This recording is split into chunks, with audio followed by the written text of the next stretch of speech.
ಎಲ್ಲರಿಗೂ ನಮಸ್ಕಾರ. ಮತ್ತೆ ಬೇತಾಳನ ಮತ್ತೊಂದು ಕಥೆಯನ್ನು ನಾನು ತಮ್ಮ ಮುಂದೆಲ್ಲ ಇಡಾಕತ್ತೀನಿ. ಹಿಮಾಲಯದ ತಪ್ಪಲಲ್ಲಿ ಒಂದು ರಾಜ್ಯ. ಆ ರಾಜ್ಯದ ರಾಜಕುಮಾರ ಜಿಮೂತ ವಾಹನ ಅಂಥೇಳಿ ಬಹಳ ಕರುಣಾಳು. ಯಾರ ದುಃಖವನ್ನು ಆತನ ಕಡೆಯಿಂದ ಆತನಿಗೇನು ನೋಡೋಕ್ಕಾಗ್ತಿರೋದಿಲ್ಲ. ಯಾವಾಗಲೂ ಸದಾಕಾಲ ಯಾರ್ಯಾದರೂ ಏನಾದರೂ ದುಃಖ ಇತ್ತು ಅಂದ್ರೆ, ದುಃಖ ದುಮಾನಗಳು ಏನಾದರೂ ತೊಂದರೆಗಳಿದ್ರೆ ಖುದ್ದಾಗಿ ಪರಿಶೀಲನೆಯನ್ನು ಮಾಡಿ ಆತರಿಗೆ ಅವ್ರ ಸಹಾಯವನ್ನು ಮಾಡ್ತಾ ಇರ್ತಾನೆ. ಇಂಥ ಒಂದು ಜಿಮೂತ ವಾಹನ ಆತ ಏನು ಮಾಡಿರ್ತಾನೆ ಅಂತಂದ್ರೆ, ಅವನ ಒಂದು ಹೂತೋಟದೊಳಗೆ ಒಂದು ಗಿಡ ಇರ್ತೈತಿ. ಅದು ಕಲ್ಪವೃಕ್ಷ. ಅದು ಆತನಿಗೆ ಗೊತ್ತಿರೋದಿಲ್ಲ. ಅದನ್ನು ಆತ ಬಹಳ ಅಕ್ಕರೆಯಿಂದ ಆತನಿಗೆ ಆ ಗಿಡಕ್ಕೆ ಗೊಬ್ಬರವನ್ನು ಹಾಕಿ ನೀರನ್ನು ಹಾಕಿ ಬಹಳ ಪ್ರೀತಿಯಿಂದ ಬೆಳೆಸ್ತಾನೆ. ಆ ಗಿಡ ಇದ್ದದ್ದು ಒಣಗ್ತಾ ಇರ್ತದೆ. ಅದರದ್ದು ಇವನ ಒಂದು ಆರೈಕೆಯಿಂದ ಚಿಗುರಿ ಒಳ್ಳೆ ಹೆಮ್ಮರವಾಗಿ ಅದು ಬೆಳೀತೈತಿ. ಬೆಳೆದ ಮೇಲೆ ಅದು ಜಿಮೂತ ವಾಹನನಿಗೆ ಹೇಳ್ತೈತಿ, ಜಿಮೂತ ವಾಹನ, ನಾನು ಕಲ್ಪವೃಕ್ಷ ಅದೀನಿ. ನಿನಗೇನು ಬೇಕಾದ ವರವನ್ನು ನಾನು ಕೊಡುವಂಥ ಶಕ್ತಿ ನನ್ನ ಕಡೆ ಐತಿ. ನಿನಗೇನು ಬೇಕು ಕೇಳು ಅಂತ ಹೇಳ್ತೈತಿ.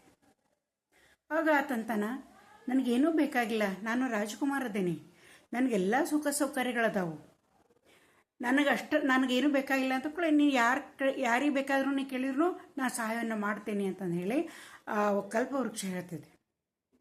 ಆಗ ಆತ ಹೇಳ್ತಾನೆ, ನನ್ನ ಪ್ರಜೆಗಳಿಗಾಗಿ ನೀನು ಸಹಾಯವನ್ನು ಮಾಡ್ಕೊತಿರು ಅಂತ ಹೇಳ್ತಾನೆ. ಹೀಗಾಗಿ ಅದೇನಂತಂದ್ರೆ ನಾಣ್ಯಗಳ ಒಂದು ಮಳೆಯನ್ನು ಸುರಿಸ್ತಾ ಇರ್ತೈತಿ. ಆತ ಆ ನಾಣ್ಯಗಳನ್ನು ತಗೊಂಡು ತನ್ನ ರಾಜ್ಯದಲ್ಲಿರುವಂಥ ಬಡಬಗ್ಗರಿಗೆಲ್ಲ ಆತ ದಾನವನ್ನು ಮಾಡ್ತಾ ಇರ್ತಾನೆ. ಹಿಂಗಿದ್ದಾಗ ಒಂದು ಸಲ ಏನಾಗ್ತೈತಿ ಅಂತಂದ್ರೆ, ಒಬ್ಬ ತಾಯಿ ಮತ್ತು ಮತ್ತೊಬ್ಬ ಮುಖಂಡ ಅವರು ಬೇರೆಯವರು ಇರ್ತಾರೆ. ಅವರು ಇದ್ದವರು ಏನಂತಂದ್ರೆ, ರಾಜ್ಕುಮಾರ ನಾಣ್ಯವನ್ನು ಕೊಡಕ್ಕೆ ಹೋಗ್ತಾನೆ. ಅವ್ರು ಬೇಡ ಅಂತಾರೆ. ಭಾಳ ದುಃಖದೊಳಗೆ ಇರ್ತಾರೆ ಅವರು. ಅವಾಗ ಇವ ಕೇಳ್ತಾನೆ, ಯಾಕೆ ಕಷ್ಟದಲ್ಲಿದ್ದೀರಿ, ಯಾಕೆ ದುಃಖ ಪಡಾಕತ್ತೀರಿ ಅಂದ ಕೂಡಲೇ ಆವಾಗ ಅವ್ರು ಹೇಳ್ತಾರೆ, ನಾವು ಮನಾಲಿ ಪರ್ವತದ ಒಂದು ತಪ್ಪಲಲ್ಲಿ ನಮ್ಮ ಒಂದು ಜನಾಂಗ ಐತಿ, ನಾವು ನಾಗ ಜನಾಂಗದವರದೀವಿ. ಅಲ್ಲಿ ಏನಂತಂದ್ರೆ, ಒಂದು ಪಕ್ಷಿ, ದೊಡ್ಡ ಬೃಹದಾಕಾರದಂಥ ಒಂದು ಗರುಡ ಪಕ್ಷಿ ಬರ್ತೈತಿ ನಮ್ಮಲ್ಲಿ. ಬಂದು ಅದು ಪ್ರತಿದಿನ ಒಬ್ಬರನ್ನ ಏನಂತಂದ್ರೆ ಅದಕ್ಕೆ ನಾವು ಬಲಿ ಕೊಡಲೇಬೇಕು. ಆ ಬಲಿಯನ್ನು ಅದು ತೊಗೊಂಡು ಹೋಗ್ತೈತಿ. ಅದಕ್ಕಾಗಿ ನಾವು ನಮ್ಮ ಈ ಒಂದು ತೊಂದರೆಯನ್ನು ಹೇಳ್ಕೊಳಕ್ಕೆ ಬಂದೀವಿ. ನೀವು ಹೆಂಗಾದರೂ ಮಾಡಿ ಆ ಪಕ್ಷಿರಾಜನನ್ನು ನೀವು ಸಾಧ್ಯ ಆದ್ರೆ ನೀವು ಕೊಂದ್ರೆ ಅಥವಾ ಏನಾದರೂ ನಮ್ಗೆ ಸಹಾಯ ಮಾಡಿದ್ರೆ ಭಾಳ ಅನುಕೂಲ ಆಕೈತಿ ಅಂತಂದು ಹೇಳಿ ಅವ್ರು ಹೇಳ್ತಾರೆ. ತಮ್ಮ ತೊಂದರೆಯನ್ನು ಹೇಳ್ಕೊತಾರೆ. ಆಗ ಆತನಿಗೆ ಭಾಳ ಆಶ್ಚರ್ಯ ಆಕೈತಿ. ಆಮೇಲೆ ಇಲ್ಲ, ನಾನೇ ಆ ರಾಜ್ಯಕ್ಕೆ ಬರ್ತೀನಿ ಅಂತಂದು ಹೇಳಿ ಆತ ಮಾರನೇ ದಿನ ಏನು ಮಾಡ್ತಾನೆ ಅಂದ್ರೆ, ತನ್ನ ಕುದುರೆಯ ಮೇಲೆ ಕೆಲವೊಂದು ಸೇವಕರೊಂದಿಗೆ ಆ ಮನಾಲಿ ಪರ್ವತದ ತಪ್ಪಲಿಗೆ ಹೋಗ್ತಾನೆ. ಅಲ್ಲಿ ಹೋದ ಕೂಡ ಏನಾಗ್ತೈತಿ ಅಂತಂದ್ರೆ, ಅಲ್ಲಿ ಒಬ್ಬ ತಾಯಿ ಅಕ್ಕಿ ಬಲಿ ಆಗಕ್ಕೆ ಕುಂತಿರ್ತಾಳೆ. ಬಲಿ ಆಗೋದಂದ್ರೆ ಒಂದು ಬಂಡೆಗಲ್ಲು ಇರ್ತೈತೆ, ದೊಡ್ಡ ಬಂಡೆಗಲ್ಲು.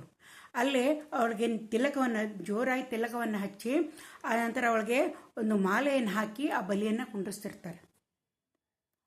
ಆ ಪಕ್ಷಿ ಬಂದಿದ್ದದ ತನ್ನ ಪಂಜಿನಲ್ಲಿ ಆ ಬಲಿಯನ್ನು ತಗೊಂಡು ಅದು ಹೋಗ್ತಾ ಇರ್ತೈತಿ. ಹೋಗಿ ಬೇರೆ ಕಡೆ ಅದನ್ನು ತಿಂತಿರ್ತೈತಿ. ಆ ದಿನ ಹೋಗಿ ನೋಡ್ತಾನೆ, ಒಬ್ಬ ಹೆಣ್ಣು ಮಗಳು ಅಳತಾ ಆ ಬಲಿ ಕೊಡುವಂಥ ಬಂಡೆ ಮೇಲೆ ಕುಂತಿರ್ತಾಳ. ಜಿಮೂತ ವಾಹನ ಕೇಳ್ತಾನೆ, ನೀ ಯಾಕೆ ಅಳಾಕತ್ತಿದಿ, ನೀನು ಇವತ್ತ್ಯಾಕೆ ನೀ ಬಲಿ ಆಗಾಕತ್ತಿದಿ ಅಂತೇಳಿ. ಇಲ್ಲ, ಇವತ್ತು ನನ್ನ ಮಗ ಶಂಖಚೂಡನ ಸರದಿ ಐತಿ, ನನ್ನ ಮಗ ಬಲಿಯಾಗೋದನ್ನು ನಾನು ನೋಡೋಕೆ ಆಗೋದಿಲ್ಲ, ಅದಕ್ಕಾಗಿ ನನ್ನ ಮಗನ ಬದಲಾಗಿ ನಾನು ಬಲಿ ಆಗ್ತೇನೆ ಅಂತಂದು ಹೇಳಿ ಹೇಳ್ತಾಳ ಆ ತಾಯಿ. ಅವಾಗ ಜಿಮೂತ ವಾಹನ ಅಂತಾನ, ಬೇಡ, ನಿನ್ನ ಮಗ ಬಲಿಯಾಗೋದು ಬೇಡ, ಇವತ್ತು ಅವನ ಬದಲಾಗಿ ನಾನು ಬಲಿ ಆಗ್ತೇನೆ ಆ ಪಕ್ಷಿರಾಜನಿಗೆ, ನಿನ್ನ ಮಗನನ್ನು ನಾನು ಬದುಕಿಸಿ ಕೊಡ್ತೇನೆ ಅಂಥೇಳಿ ಹೇಳ್ತಾನೆ. ಆವಾಗ ಆ ತಾಯಿ ಭಾಳ ಸಂತೋಷಕ್ಕೈತಿ. ನಿನ್ನ ಮಗ ಎಲ್ಲದನ ಅಂತ ಕೇಳಿದ ಕೂಡಲೇ ಹಿಂಗೆ ದೇವಸ್ಥಾನಕ್ಕೆ ಹೋಗ್ಯಾನ, ಅಲ್ಲಿ ದೇವರ ಆಶೀರ್ವಾದ ಪಡ್ಯಾಕೆ ಹೋಗ್ಯಾನ ಅಂತ ಹೇಳ್ತಾಳ. ಹೋಗಿ ಓಡೋಡ್ಕೊಂತ ಹೋಗ್ಕಾಳಕ್ಕೆ ಮಗನ ಕಡೆ. ನನ್ನ ಮಗನಿಗೆ ಹೇಳ್ತಾಳ, ಶಂಖಚೂಡ ಮಗ ಬರ್ತಿರ್ತಾನ, ನಾಮವನ್ನು ಹಚ್ಚಿರ್ತಾರೆ, ಕೊರಳಲ್ಲಿ ಹಾರವನ್ನು ಹಾಕಿರ್ತಾರೆ, ಅವರೆಲ್ಲ ಬಲಿ ಅಂತಂದು ಹೇಳಿ ಅವರೆಲ್ಲ ಕೆಲವು ಜನ ಕರ್ಕೊಂಡು ಬರ್ತಿರ್ತಾರೆ. ತಾಯಿ ಓಡಿ ಹೋಗ್ತಾಳ, ಮಗನ್ನ ತಬ್ಬಿಕೊಳ್ತಾಳ. ಇವತ್ತು ನಿನ್ನ ಜೀವ ಉಳಿತೈತಿ. ಜೀಮೂತ ವಾಹನ ಅನ್ನುವಂಥ ನಮ್ಮ ರಾಜಕುಮಾರ ಪಕ್ಷಿಗೆ ಆಹಾರ ಆಗ್ತೀನಿ ಅಂತಂದು ಹೇಳಿ ಬಂದಾನ. ಇವತ್ತು ನಿನ್ನ ಪ್ರಾಣ ಉಳಿತೈತಿ, ನಾನು ಭಾಳ ಸಂತೋಷ ಆಗೈತಿ ಅಂತಂದು ಹೇಳಿ ಆಕೆ ಹೇಳ್ತಾಳೆ. ಹೇಳಿಕೊಳ್ಳ ಆ ಶಂಖಚೂಡನಿಗೆ ಭಾಳ ಆಶ್ಚರ್ಯ ಆಕೈತಿ. ಅಲ್ಲ, ನನ್ನ ಬಲಿ ಕೊಡಬೇಕಾಗೈತಿ ಇವತ್ತು. ಆ ರಾಜಕುಮಾರ ತನ್ನ ಬಲಿಯನ್ನು ಹೆಂಗೆ ಕೊಡ್ತಾನವ? ಅವಂದು ಪ್ರಾಣ ಅಲ್ಲೇನು? ನಾನು ನಿನಗೆ ಹೆಂಗೆ ಮಗ ಆಗೇನಿ? ಆತ ಕೂಡ ಒಬ್ಬ ತಾಯಿಯ ಮಗ. ಆತನ ಬಲಿಯನ್ನು ಕೊಡೋದನ್ನು ನಾವು ಹೆಂಗೆ ಒಪ್ಪೋದು? ಬೇಡ ಅಂತ ಹೇಳ್ತಾನೆ. ತಾಯಿ ಎಷ್ಟು ಪರಿಪರಿಯಾಗಿ ಕೇಳ್ಕೊತಾಳೆ, ಇಲ್ಲ ಇವತ್ತು ಅವ್ನು ಬಲಿ ಆಗ್ತಾನ, ತಾಯಿ ಕೆರಳು, ನೀನು ಸುಮ್ಮನೆದ್ದು ಬಿಡು ಅಂತ ಹೇಳಿ ಹೇಳ್ತಾಳೆ. ಆದರೆ ಅವ್ನು ಕೇಳೋದಿಲ್ಲ. ಇದು ಅನ್ಯಾಯ ಆಗ್ತೈತಿ. ನನ್ನ ಸರದಿ ಐತಿ, ನಾನೇ ಬಲಿ ಆಗಬೇಕು. ನಾನು ರಾಜ್ಕುಮಾರನ ಬಲಿ ಆಗೋದಕ್ಕೆ ಬಿಡುವುದಿಲ್ಲ ಅಂತ ಹೇಳಿ ಹೇಳ್ತಾನೆ. ಓಡೋಡಿ ಬರ್ತಾನವ, ಆ ಬಲಿ ಸ್ಥಾನಕ್ಕೆ ಬರ್ತಾನ. ಆವಾಗ ಈ ರಾಜ್ಕುಮಾರ ನೋಡ್ತಿದ್ದಂಗೆ ಒಂದು ಬೃಹದಾಕಾರವಾದಂಥ ಗರುಡ ಪಕ್ಷಿ ಆಕಾಶದಿಂದ ಬಂದು ಇಳಿತೈತಿ. ಬಂದು ಇಳಿದ ಕೂಡಲೇ ಅವಾಗ ಅದು ರಾಜ್ಕುಮಾರನನ್ನು ನೋಡ್ತೈತಿ. ಇನ್ನು ಪಂಜದೊಳಗೆ ಹಿಡಿಬೇಕು ಅನ್ನೋದ್ರೊಳಗೆ ಶಂಖಚೂಡ ಇದ್ದಂಗೆ ಬರ್ತಾನೆ. ನಿಲ್ಲು ಪಕ್ಷಿರಾಜ ಅಂತ ಹೇಳಿ ಹೇಳ್ತಾನೆ. ಅದು ನಿಲ್ತೈತಿ. ಅವಾಗ ಆತ ಹೇಳ್ತಾನ, ನೀ ರಾಜ್ಕುಮಾರನನ್ನ ನೀನು ಮುಟ್ಟುವಂಗಿಲ್ಲ, ನಿನ್ನ ಬಲಿ ನಾನದೇನೆ, ಆದ್ದರಿಂದ ನೀನು ನನ್ನನ್ನೇ ತೆಗೆದುಕೊಂಡು ಹೋಗು ಅಂತ ಹೇಳಿ ಹೇಳ್ತಾನೆ. ಆವಾಗ ರಾಜ್ಕುಮಾರ ಹೇಳ್ತಾನೆ, ಇಲ್ಲ, ನಿನ್ನ ಬದಲಾಗಿ ನಾನು ಇವತ್ತು ಬಲಿಯಾಗ್ತೇನೆ. ನೀನು ಇದಕ್ಕೆ ನಿನ್ನ ತಾಯಿ ಭಾಳ ದುಃಖ ಪಡಾಕತ್ತಾಳ ಅಂತ ಹೇಳಿದ ಕೂಡಲೇ ಶಂಖಚೂಡ ಇಲ್ಲ ಅಂತಾನ. ನನ್ನ ಬದಲಾಗಿ ನೀವು ಬಲಿಯಾಗೋದು ಸರಿಯಲ್ಲ, ಇದು ನ್ಯಾಯನೂ ಅಲ್ಲ, ಇವತ್ತು ನನ್ನ ಸರದಿ ಐತೆ ಅಂತ ಹೇಳ್ತಾನೆ. ಆವಾಗ ಆ ಜಿಮುತವಾಹನ ಹೇಳ್ತಾನೆ, ನಾನು ಕ್ಷತ್ರಿಯ ಅದೇನಿ, ನನ್ನ ಪ್ರಜೆಗಳ ರಕ್ಷಣೆ ಮಾಡುವಂಥದ್ದು ನನ್ನ ಕರ್ತವ್ಯ ಐತಿ, ನನ್ನ ಧರ್ಮ ಕೂಡ. ಅದಕ್ಕೆ ನಾನು ಈ ಪಕ್ಷಿ ಜೋಡಿ ಹೋರಾಡ್ತೇನೆ, ಹೋರಾಡಿ ಈ ಪಕ್ಷಿಯನ್ನು ನಾನು ಕೊಂದು ಹಾಕ್ತೇನೆ ಅಂತ ಹೇಳಿ ಆತ ಹೇಳ್ತಾನೆ. ಹೇಳಿದ ಕೂಡಲೇ ಶಂಖಚೂಡ ಹೇಳ್ತಾನೆ, ಇಲ್ಲ ರಾಜ್ಕುಮಾರ, ಈ ಪಕ್ಷಿಯನ್ನು ಕೊಲ್ಲೋದು ಅಷ್ಟು ಸುಲಭ ಅಲ್ಲ, ಭಾಳ ಬಲಾಢ್ಯವಾದಂಥ ಪಕ್ಷಿ ಐತೆ ಅದು. ನೀ ಅದ್ರ ಜೋಡಿ ಹೋರಾಡಿದೆ ಅಂದ್ರೆ ಅದು ನಿನ್ನನ್ನೇ ಕೊಂದು ಬಿಡ್ತೈತಿ, ಅಷ್ಟು ಬಲಾಢ್ಯವಾದಂಥ ಪಕ್ಷಿ ಐತದು.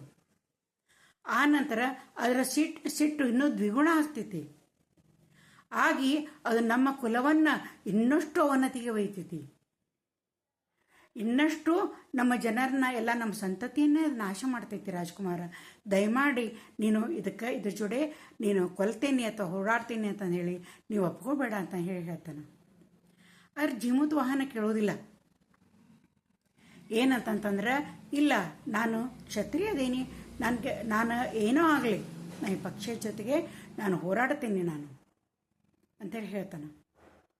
ಆವಾಗ ಆ ಪಕ್ಷಿರಾಜನಿಗೆ ಅವಾಗ ಅವ ಅಂತಾನ, ಪಕ್ಷಿರಾಜ, ನೀನು ಬಲಿ ತಗೋಬೇಡ ಅಂತ ಹೇಳಿ ನೀ ತಯಾರಾಗಿ ಆಕತ್ತಿಯಲ್ಲ, ನನ್ನ ಆಹಾರದ ಚಿಂತೆ ಏನು ಅಂತ ಹೇಳ್ತಾನೆ. ನಾನು ಹಸಿವನ್ನು ನಾನು ಹೆಂಗೆ ತೀರಿಸ್ಕೋಬೇಕು? ಪ್ರತಿದಿನ ಒಬ್ಬೊಬ್ಬ ನಾಗರನ್ನು ನಾನು ತೆಗೆದುಕೊಂಡು ಹೋಗ್ತೇವೆ, ನಾಗಕುಲದವರನ್ನು, ಆಹಾರಕ್ಕಾಗಿ ನಾ ಏನು ಮಾಡಲಿ ಅಂತ ಕೇಳ್ತಿದ್ದೆ. ಆವಾಗ ರಾಜ್ಕುಮಾರ ಅಂತಾನ, ನೀನು ಹಿಂಗೆ ಪ್ರತಿದಿನ ನಿನ್ನ ಆಹಾರಕ್ಕಾಗಿ ಒಬ್ಬೊಬ್ಬ ಈ ನಾಗ ಜಾತಿಯನ್ನು ನೀ ತೆಗೆದುಕೊಂಡು ಕೊಲ್ಲುವುದು ನ್ಯಾಯ ಅಲ್ಲ. ನಾನು ರಾಜ್ಕುಮಾರನಾಗಿ ಹೇಳ್ತೀನಿ, ನಿನ್ನ ಭೋಜನದ ವ್ಯವಸ್ಥೆಯನ್ನು ನಾನು ಪ್ರತಿದಿನ ಮಾಡ್ತೇನೆ. ನೀನು ನನ್ನ ರಾಜ್ಯದ ಅತಿಥಿ, ನೀ ಎಷ್ಟು ವರ್ಷ ಇರ್ತೀಯೋ ಅಷ್ಟು ವರ್ಷ ನಿನ್ನ ಒಂದು ಭೋಜನದ ವ್ಯವಸ್ಥೆಯನ್ನು ಪ್ರತಿನಿತ್ಯ ನಾನು ಮಾಡ್ತೇನೆ. ಅದಕ್ಕಾಗಿ ಈಗ ಈ ನಾಗಜಾತಿಯವರನ್ನು ನೀ ಎಂದಿಗೂ ಇನ್ನು ಕೊಲ್ಲುವುದಿಲ್ಲ ಅಂತಂದು ಹೇಳಿ ನೀ ಭಾಷೆ ಕೊಡಬೇಕು ಅಂತಂದು ಹೇಳಿ ಹೇಳ್ತಾನೆ. ಹೇಳಿದ ಕೂಡಲೇ ಆವಾಗ ಅದು ಪಕ್ಷಿ ಅಂತೈತಿ, ಆಯಿತು, ನನ್ನ ಭೋಜನ ಸಿಗ್ತೈತಿ ಅಂತಂದ್ರೆ ನಾ ಯಾಕೆ ಇವ್ರನ್ನ ಇನ್ನು ಕೊಲ್ಲುವುದನ್ನ ಇಲ್ಲ ಅಂತಂದು ಹೇಳಿ ಅದೇನಂತಂದ್ರೆ ಹಾರಿ ಹೋಗ್ತೈತಿ. ಆವಾಗ ಈ ಕಥೆಯನ್ನು ಬೇತಾಳ ವಿಕ್ರಮಾದಿತ್ಯನಿಗೆ ಹೇಳ್ತೈತಿ. ಆವಾಗ ಬೇತಾಳ ಹೇಳ್ತಾನೆ, ಒಂದು ಮಹಾರಾಜ ಹೇಳಿ, ಈಗ ಇದರಲ್ಲಿ ಅತಿ ಧೈರ್ಯವಂತ ಯಾರು, ಸಾಹಸಿ ಯಾರು, ತ್ಯಾಗಿ ಯಾರು? ಈ ಶಂಖಚೂಡ ಮತ್ತು ಜಿಮೂತ ವಾಹನ, ಇವರಿಬ್ಬರಲ್ಲಿ ಹೆಚ್ಚಿನ ಧೈರ್ಯವಂತ ತ್ಯಾಗ ಇರುವಂಥ ಗುಣ ಇರುವಂಥವ್ರು ಯಾರು ಅಂತಂದ ಕೂಡಲೇ ಆಗ ಮಹಾರಾಜ ಹೇಳ್ತಾನೆ, ಇವರಿಬ್ಬರಲ್ಲಿ ಅತಿ ಹೆಚ್ಚಿನ ತ್ಯಾಗವನ್ನು ತೋರಿಸಿದಂಥವ, ಧೈರ್ಯವನ್ನು ತೋರಿಸಿದಂಥವ ನಾಗಕುಲದ ಶಂಖಚೂಡ ಅಂತಂದು ಹೇಳಿ ಹೇಳ್ತಾನೆ. ಅವು ಬೇತಾಳ ಕೈತಿ ಹಂಗೆ ಹೇಳಾಕತ್ತೀವಿ, ನೀನು ರಾಜ್ಕುಮಾರ ಸ್ವತಃ ತಾನ ಬಲಿಯಾಗಕ್ಕೆ ಬಂದಿದ್ದ ಅಂಥದ್ದು ನೀ ಶಂಖಚೂಡ ಅತಿ ತ್ಯಾಗಿ ಅದಾನ, ಅವನು ಧೈರ್ಯವಂತ ಅಂತಂದು ಹೇಳ್ತೀಯಲ್ಲ ಅಂತಂದು ಹೇಳಿ ಬೇತಾಳ ಕೇಳ್ತೈತಿ.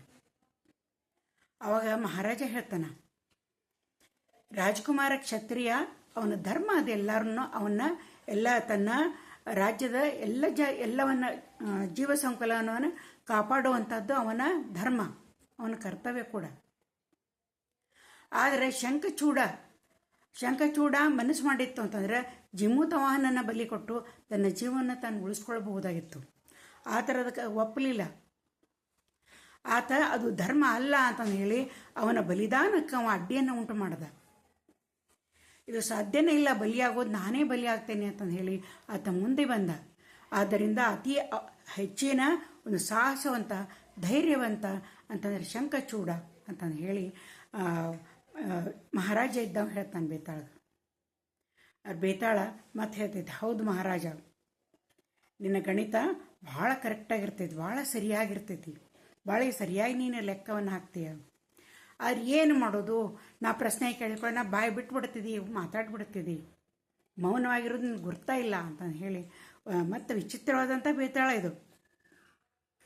ಹೋಗ್ಬೇಕಾದ್ರೆ ಕತೆ ಹೇಳ್ಬೇಕಾದ್ರೆ ಮಾತಾಡ್ಬೇಡ ಅಂತ ಹೇಳ್ತೈತಿ. ಕತೆ ಮುಗಿದ ಮೇಲೆ ಪ್ರಶ್ನೆ ಕೇಳ್ತೈತಿ, ನೀ ಸರಿ ಉತ್ತರ ಹೇಳಿಲ್ಲತ್ತ ನಿನ್ನ ತಲೆ ಹೊಡಿತೀನಿ ಅಂತ ಹೇಳ್ತೈತಿ. ಆದ್ದರಿಂದ ಆ ಮಹಾರಾಜನಿಗೆ ಆತು ನೀ ಮೌನ ಮುರ್ದಿ ಅಂತಂದೇಳಿ ಮತ್ತೆ ಹೋಗಿ ಆ ಆಲದ ಮರಕ್ಕೆ ಜೋತಾಡಕ್ಕೆ ನಿಲ್ತೈತಿ. ವಿಕ್ರಮಾದಿತ್ಯ ಮತ್ತೆ ಅದರ ಬೆನ್ನನ್ನು ಹತ್ತತಾನೆ. ಇಲ್ಲಿಗೆ ಈ ಕತೆ ಇದ್ದಿದ್ದ ಮುಕ್ತಾಯ ಆಗ್ತೈತಿ.